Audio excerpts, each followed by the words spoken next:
I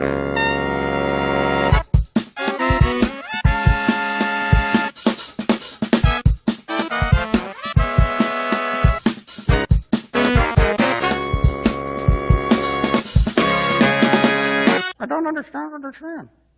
It's not clear. You're talking to me? What do you mean? We're having a conversation here. You're talking to me, answering any questions, stuff like that. No, I'm not. You're telling me you don't understand what I'm saying right now? No, I had no idea. This is Theater Talk. I'm Susan Haskins. Our guest is really a genius at what he does. He has a remarkable skill, and he's brought it to Broadway in one of the most entertaining shows this season, The Two and Only. Here to introduce him, my co-host, Michael Riedel of the New York Post.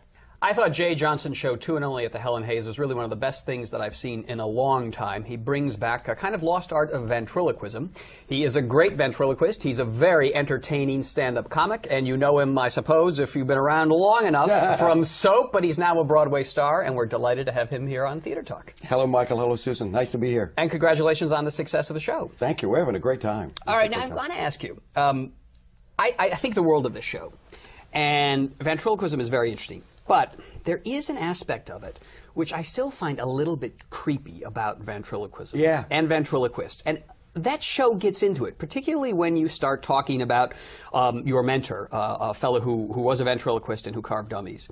And you begin to discuss with him what ventriloquism is about and the dummies, and then the dummies come to life while you're talking to each other, and then the two of you are talking, but the dummies are going on. Are you guys a little batty to be ventriloquists? Do you see these puppets as real human beings after a while? Well, you know, that's hard. Does an actor think of his character as real after he's played it for a long time on the stage? I think they do. And, you know, let's take another thing. Let's suppose that Art Steving was a musician, and he played the violin, and I played the violin. And we come in, and he says, let me show you my violin. He starts to play. And I pick up my violin, and I start to play. And somebody walks in, and we've got this wonderful concert going on. People go, that's beautiful. Yeah. But you take one more step, and you make that violin speak as a human and personify it, and then it becomes creepy. You know? Yes. And I understand that people feel that way, but I feel like it's the music. We're playing music. He's a musician. I'm watching his technique. I'm watching him do his jazz.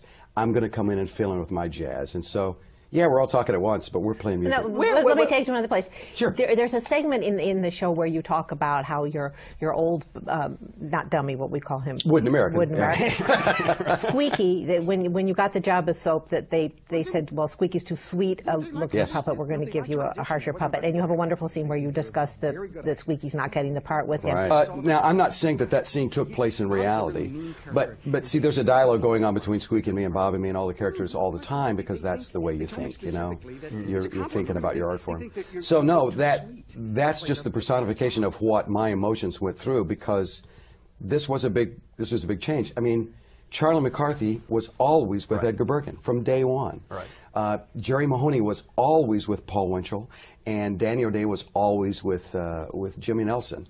I never thought there would come a day that there wouldn't be Jay and Squeaky. Mm-hmm. I mean, it's like breaking up Laurel and Hardy or Abbott Costello. Exactly. And so after Soap, I thought, well, I'll just use Bob on Soap, and then Squeaky and I will go out and do our thing, and we'll still become Jay and Squeaky. And he couldn't. Bob was a star. Somebody said, Jay, seeing you with Squeaky is like you cheating on your wife. And it was true. That's what I'm known for, and that's who it is. And Soap was such a cult hit, and everybody was into that show. So eventually, Squeaky just kind of retired. Where did the interest in ventriloquism come from? I don't have a good answer for that. I don't know. It's something I always was fascinated by. As a kid growing up? You were listening on the radio? I think maybe on the Ed Sullivan Show, you know, all the ventriloquists that were there probably. And I do remember the day my brother said, do you see that guy with the puppet? And I go, yeah. And he said, he's working that puppet. And there was this, wait a minute, kind of like the scene I play out at Big John Sparky. I said, are you kidding me? No. He said, and here's exactly what he said. He said, there's a bunch of buttons back there, and he just punches those buttons. And that was the first time I had realized that this guy might be doing the puppet. The voice was, oh, I hadn't come there yet. So anyway, and it's amazing. The kids don't see that now, really, and so you know that we just saw ventriloquists all the time and television. Well, you know, talking about a dying art form, I'm convinced there's no such thing. There's no art that's ever going to die as long as there's an artist that's going to do it. Now, what has happened is maybe there are artists that have chosen another art form, but it's never going to die. It's always going to be there, particularly ventriloquism, because it's not stage magic. It's a psychological thing. So, and speaking of that, Now, can we coax Bob to come? let me see if I can. You know, I'm sure he's got some thoughts about you know, what it was like to work with you on he the set is of a Soap. Broadway guy, so he is not used to He's being sleeping. up. You know, So, hey, come here, boy. You know, I hate it when you get your hand in there. I know, pal. Yeah. You say, Susan? Hi, Susan. Oh, hi. Can you see it? Is this Michael? This is. Are you okay? I don't know.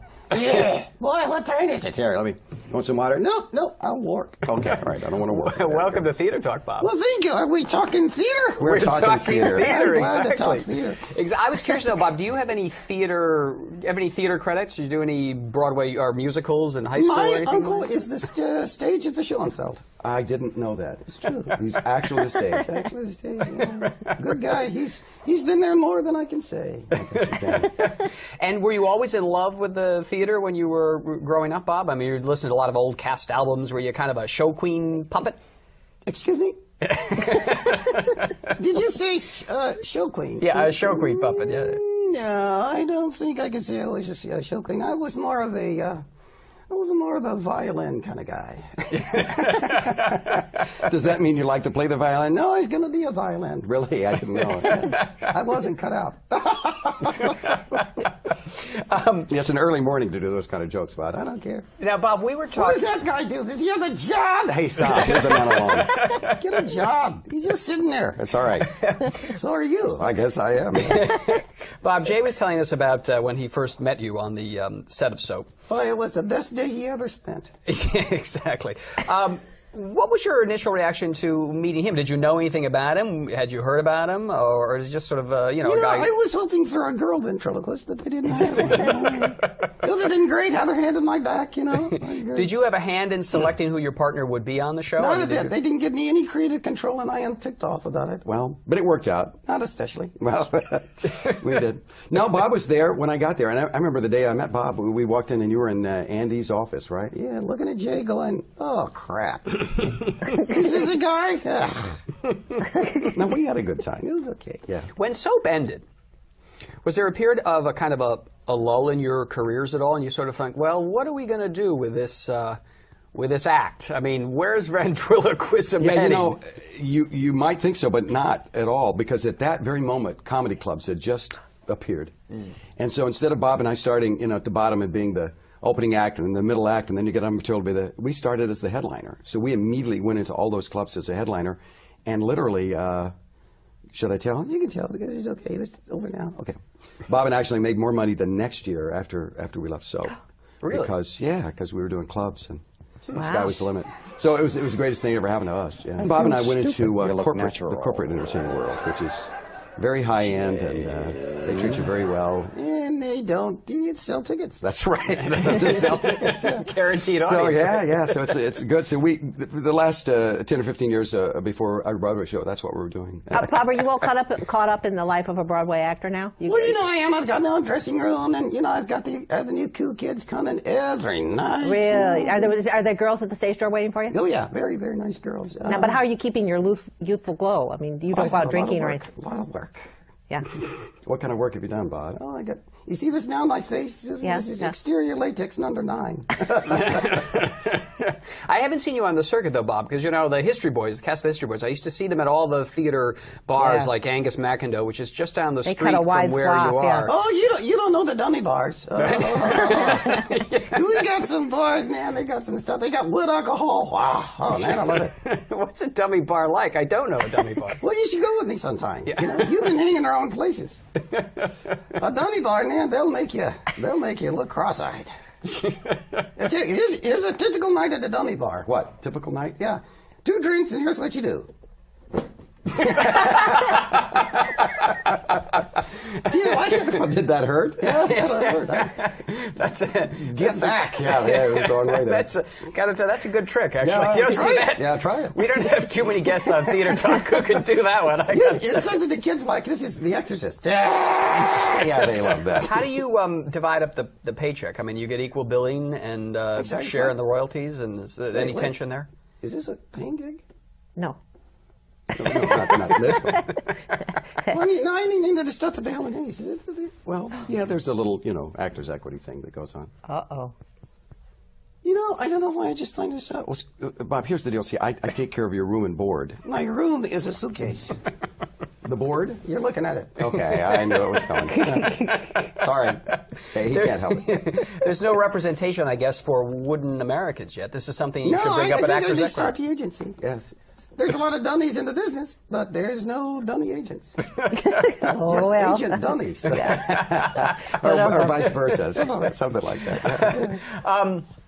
So listen, I want to ask you, how did you just sort of decide to put together, it was started off Broadway, this act, right? Yes, yes. I mean, it was a dream of always to be Absolutely. on, did you have the idea of coming to Broadway? You thought I could bring ventriloquism back to Broadway? I don't think the idea was let's do a Broadway show.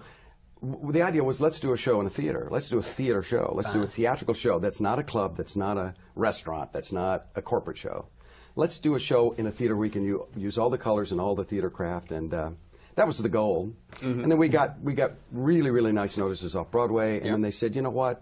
There's a couple of Broadway houses, Helen Hayes being one, that this would fit. And so for us, this is just, an extension of where we wanted to go. And ultimately, we want to take the show around and do it for as many people as we can. Yeah, absolutely. Because Absolutely. he's got a big mortgage. No, please, Bob. Big mortgage. I have a lot of mouths to feed. Yes, you do. Yes, I do. But I, as a reporter for the Post, the theater, I often sort of poke around backstage to make sure everyone's getting along. And I'm just curious, Bob, how do you get along with the rest of the cast members in this show? I mean, I get the sense you're the top dog where those guys are concerned, and they know that, right? I Yeah, mean, they know that I'm the guy, and without me, they're nothing. Yeah, that's all. Did you know that I do the voice of Darwin the monkey? Oh, very good, very good. Nobody knows what they think Jay's doing. No, I'm back there going, monkey joke, monkey joke. That's what I do. How do you get along with the talking tennis ball? He's okay. He's okay. We play a lot. I throw him away. The dog brings him back. Okay. It's okay. All right. And how's your feeling about Bob's old partner, Squeaky? I mean, you kind of actually took over Did he Squeaky's say role in Bob's Bob's old partner, Squeaky? He said Bob's old partner, Squeaky. I'm sorry, I mean Jay's old partner, Squeaky. It's not the ventriloquists that are creepy. It's the reporters that go creepy. Yeah. They lose their mind, don't they? No. Bob and Squeaky have a great relationship until it comes to the competition for wooden women. Then we got no love lost. I was curious about the Hawaiian shirt because that's kind of a throwback to the heyday of soap there, a little kind of late 70s, early 80s thing. Well, it's like I got to wear this or they won't know who I am. Is that right? Yeah. Oh, I think they would know if you were. Yeah, just riding on the laurels. Well, Right, we Melissa. hope we're going to see you at the Tony Awards in your tux. Well, if we get to the Tonys, I'll buy a tux. All right, all right. Well, actually, you don't have to buy a tux. Yeah, no, I can get one because they got it leftovers on that show, Fantasy Island. Oh, still got it, poor yeah. Hervé. I know. He was a great guy. Yeah. He was a great guy. Short, but good. Yeah. Well, Yeah, listen, he we're going to was. be rooting for you at the Tony Awards. They have this wonderful thing called the Special Tony Award, which is for unique theatrical events. And Wow. I dare say that your show qualifies as a unique theatrical Actually, event. I want to be the best supported actor. Very good, very good. Okay. Very good. All right, Jay Johnson and Bob, you can see them in The Two and Only at the Helen Hayes Theater. Absolutely terrific, informative, entertaining show. Don't miss it. Thanks, guys, for being our Thank you, guests Michael. tonight. Thank you, Mike. Thank you, Susan. It's been a pleasure. Thank Hey, you. Susan, you and me, ditch the guy. I think I can do the show with you. That is a great idea. You got the part.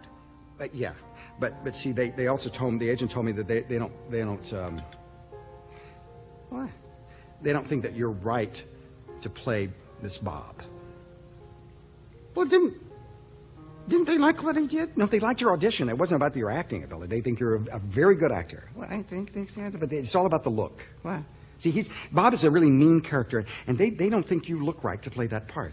I mean, look, But they told me specifically that it's a compliment, really. They think that you look too sweet to play the part of Bob.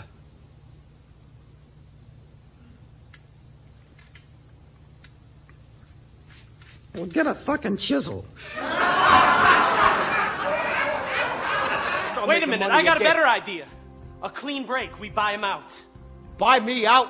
You don't buy me out, I buy you out. With what, Tommy? Fine, buy me out. It's over anyway. Last season, I fell in love with our next guest's performance in Jersey Boys. A lot of other people did too, and he won the Tony Award. And he's still in the show, knocking them dead 8 times a week, so we're so happy he's here. Susan is happily married, but I have to tell you that after she saw Jersey Boys, she called me and she said, Christian Hoff, Christian Hoff, Christian Hoff. She was completely gone. And I have to agree, as Broadway did last year when they gave him a Tony Award for his performance as Tommy DeVito in Jersey Boys. He is terrific in the show, and we are delighted that Christian Hoff is with us here tonight on Theater Thank you, Talk. Michael, and Welcome. thank you, Susan. All right, the Jersey Boys, of course, was the phenomenon of last season and continues to be the hottest ticket on Broadway. But before it opened, there was this knock against the jukebox musical, and everybody thought, you know, here comes another one of these catalog shows, Frankie Valli and the Four Seasons. Yeah. When did you guys realize, though, that you were in something that was going to be a lot better than the previous jukebox kind of musicals? Well, we realized that at our first table read. We were in La Jolla, California, and Marshall Brickman and Rick Ellis, who you've had on the show. Mm-hmm. It was the first time, literally, we all were in the room together where we heard these words and were able to tell the story. We hadn't met, we hadn't run anything, we hadn't sung together. And we knew coming out of that 3 hours, you know, of reading this play that it was a play, that we had something that was unusual and that was different. Mm-hmm. And so we didn't concentrate on trying to set ourselves apart at all, because the piece did that itself. Mm-hmm. The trick was, like you said, breaking down that wall, getting people to, you know, once they saw the show and understood what it was we were doing, that's how the buzz built so fast, and that's how we, you know, became such a success without pumping money into, you know, or in advance, really. I think that's the key, though. I mean, in addition to the great Four Seasons songs, very well performed by all of you, it is really the script of the show. I mean, all the characters, yours especially, are rich with texture and depth.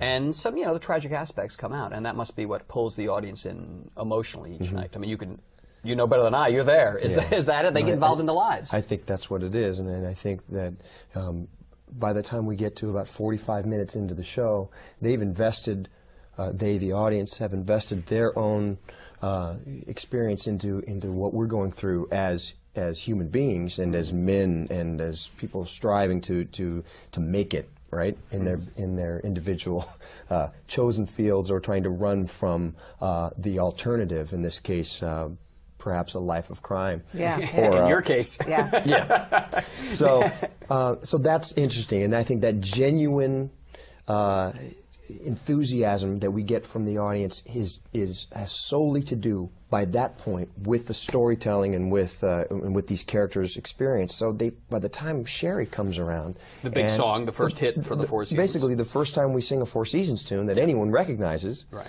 Or any Four Seasons tune, their first hit, when we perform it on American Bandstand, they're there not only as an audience member of what perhaps they remember or what they're imagining this would be for the younger folk, myself included, and it's just a wonderful melding right then of this great story with why they think they came, which is the music. And that's when it really. That's the catalyst, and boom. Working with the guys, didn't you have this sense at one point, oh, well, you know, we really are a musical unit in and of ourselves? Yeah, well, that's true. You know, we all are musicians, and I'm in the local 802, and I'm playing guitar on stage every night, and it's just, that's a dream come true. Do you get paid extra for that?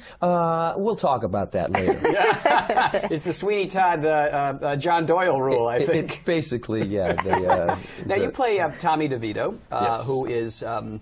has gone down a path to crime, who is connected with a mob. Well, not anymore.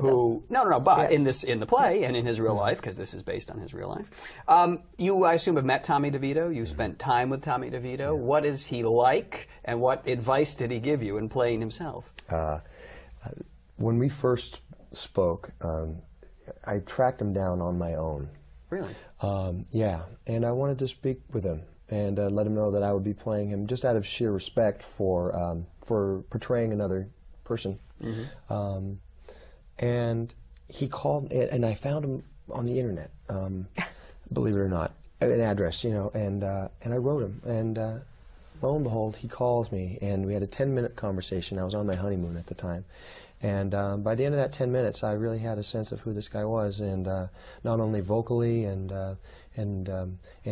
just his the way he spoke and his personality, but also who he was in relation to the band. So who was he? What did he say? He's a guy that is all heart and soul.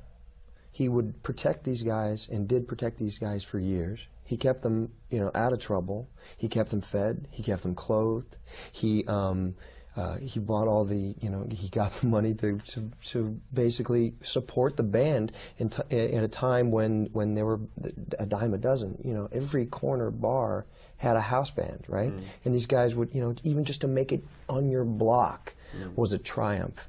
And then for this, for their sheer will and force to make it at that time was enough. Mm. Then they're fortunate enough to be introduced to Bob Gaudio by Joe Pesci. That's a true story. And when Bob Gaudio, listened to Frankie Valli at that time, I think he was a kid. He was 17 years old. He said, "This is a voice that I want to write for." And they were just goofing around at this time. They were in the corner, in the bar or whatever, and they're doing. They had a lot of comedy in their acts, a lot of banter between them. It was very old school. Off the cuff humor. They would do characters. Frankie would put a napkin over his head and sing, almost like a kind of Rat Pack feel, very, just very friends much. hanging out and singing a song, making a few jokes, teasing each other a little bit. Yeah, what people saw in live performances was very different than what you see on American Bandstand or these other sort of mock presentations, where they might be lip syncing or performing with some kids dancing in the corner. Now Tommy DeVito, he's been to see the show, right? Oh yeah. And what was it like when he came backstage after watching you play himself? What did he say to you? Well, he kind of looked at me and his eyebrows went up, and he kind of just said, "You do me pretty good, kid." And what was even funnier, before I even met Tommy DeVito, Bob Gaudio and Frankie came back, and they looked like they'd seen a ghost, right? And they came up to me and they said, "Have you ever met Tommy DeVito?" And I said, "No, I just spoke to him on the phone." And they looked at each other and they said, "Well, you do Tommy DeVito better than Tommy DeVito."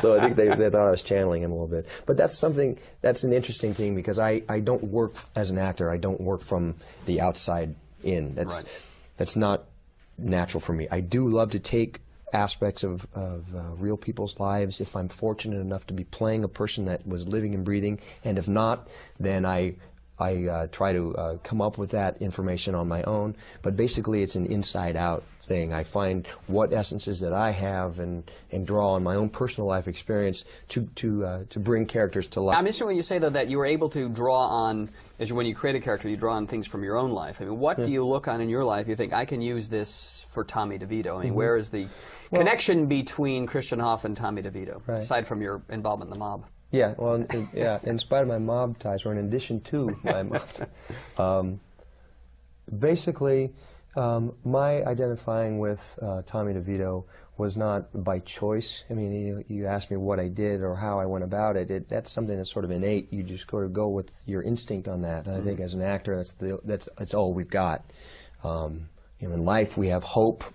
In acting, we have instinct, and you just gotta rely on what that is. Now, I can identify it now, but it wasn't intentional. What I identify with Tommy DeVito and his role in the Four Seasons journey, and my journey as an actor every night is that the street smarts, the rolling with the punches, which is critical in life. To be in your profession.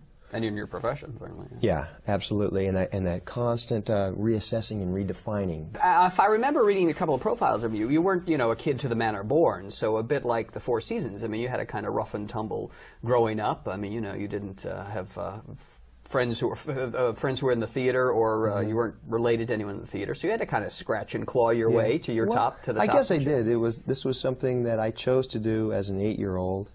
instead of playing soccer one summer, and my mom and dad were fully in support of that. My father was from Sweden. He was a musician, So starting in the hairdresser. business, yeah. So I had it, I had it in me, and they supported that. They saw that, and were able to, realize how happy I was under the lights. Now you've signed for another year, right? So theater goers who can get a ticket to Jersey Boys will get to see you for another year. Yeah, provided they can get a ticket. So that's the trick. But it's yeah. impossible to get tickets to that show. I think. It's a difficult thing, even for us on the inside. But it's wonderful. It's a great problem to have, and well, it's a great show, and you're terrific in it. Congratulations on the new baby, and the Tony Award, and much success in the year to come in Jersey Boys. Thank you very much. Christian Hoff, it's been a pleasure. Thank you, Susan. Very good luck. Thank you.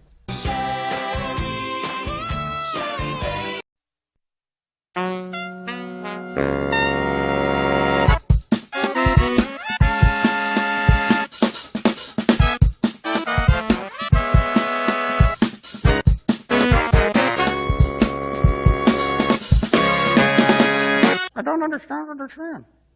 It's not clear. You're talking to me. What do you mean? We're having a conversation here. You're talking to me, answering any questions, stuff like that. No, I'm not. You're telling me you don't understand what I'm saying right now? No, I have no idea. This is Theater Talk. I'm Susan Haskins. Our guest is really a genius at what he does. He has a remarkable skill, and he's brought it to Broadway in one of the most entertaining shows this season, The Two and Only. Here to introduce him, my co-host, Michael Riedel. To life while you're talking to each other, and then the two of you are talking, but the dummies are going on. Are you guys a little batty to be ventriloquists? Do you see these puppets as real human beings after a while? Well, that's hard. Does an actor think of his character as real after he's played it for a long time on the stage? I think they do. And let's take another thing. Let's suppose that Arthur Steeving was a musician, and he played the violin, and I played the violin. And we come in, and he says, "Let me show you my violin." He starts to play, and I pick up my violin, and I start to play. And somebody walks in, and we've got this wonderful concert going on. People go, "That's beautiful." Yeah. But you take one more step, and you make that violin speak as a human and personify it, and then it becomes creepy. Yes. And I understand that people feel that way, but I feel like it's the music. We're playing music. He's a musician. I'm watching his technique. I'm watching him do his jazz. With Jimmy Nelson, I never thought there would come a day that there wouldn't be Jay and Squeaky. It's like breaking up Laurel and Hardy or Abbott and Costello. Exactly. And so after Soap, I thought, well, I'll just use Bob on Soap, and then Squeaky and I will go out and do our thing, and we'll still become Jay and Squeaky. And he couldn't. Bob was a star. Somebody said, "Jay, singing with Squeaky is like you cheating on your wife." And it was true. That's what I'm known for, and that's who it is. And Soap was such a cult hit, and everybody was into that show. So eventually, Squeaky just kind of retired. Where did the interest in ventriloquism come from? I don't have a good answer for that. I don't know. It's something I always was fascinated by. As a kid growing up? You were listening on the radio? I think maybe on the Ed Sullivan Show. All the ventriloquists that were there probably. And I do remember the day my brother said, "Do you see that guy with the New York Post?" I thought Jay Johnson's show, Two and Only at the Helen Hayes, was really one of the best things that I've seen in a long time. He brings back a kind of lost art of ventriloquism. He is a great ventriloquist. He's a very entertaining stand-up comic, and you know him, I suppose, if you've been around long enough, from Soap, but he's now a Broadway star, and we're delighted to have him here on Theater Talk. Hello, Michael. Hello, Susan. Nice to be here. And congratulations on the success of the show. Thank you. We're having a great time. All right, now I want to ask you, I think the world of this show, and ventriloquism is very interesting. But there is an aspect of it which I still find a little bit creepy about ventriloquism and ventriloquists. And that show gets into it, particularly when you start talking about your mentor, a fellow who was a ventriloquist and who carved dummies. And you begin to discuss with him what ventriloquism is about and the dummies, and then the dummies come in and fill in with my jazz. And so yeah, we're all talking at once, but we're playing music. No, let me take you to another place. Sure. There's a segment in the show where you talk about how your old, not dummy, what we call him. Wooden American.